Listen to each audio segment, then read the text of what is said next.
Ha scelto il mondo produttivo, il nord-est delle aziende, il leader del PDL Silvio Berlusconi per la tappa veneta del suo tour elettorale. Tiratori scelti sul tetto dell'azienda, un imponente spiegamento di forze dell'ordine e guardie del corpo. Berlusconi fa tappa alla Maschio Gaspardo di Campodarsego nell'Alta Padovana. Ad accoglierlo i dipendenti, i fratelli Maschio, i fondatori. E a Berlusconi Egidio Maschio, il presidente, confessa davanti alle 1000 tutte azzurre dei suoi collaboratori.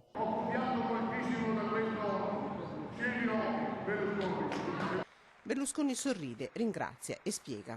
C'è una vecchia ricetta liberale che è nata tanti anni fa, ma che è sempre attuale e soprattutto che ha sempre funzionato.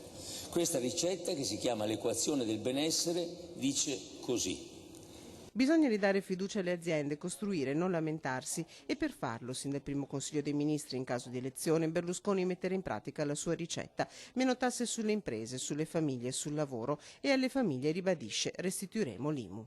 Noi intendiamo al primo Consiglio dei Ministri abolire l'IMU, non solo, ma intendiamo ridare entro il mese di maggio quanto le famiglie hanno versato allo Stato come imposta sulla loro casa.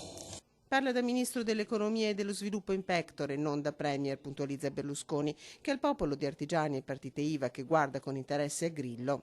Mi attiverò per poter tornare in Veneto e parlare, ripeto, agli stessi ascoltatori che ha avuto Grillo, e anche magari ricordare che quello di Grillo è un discorso di critica, ma dopo la critica non c'è nessuna costruzione.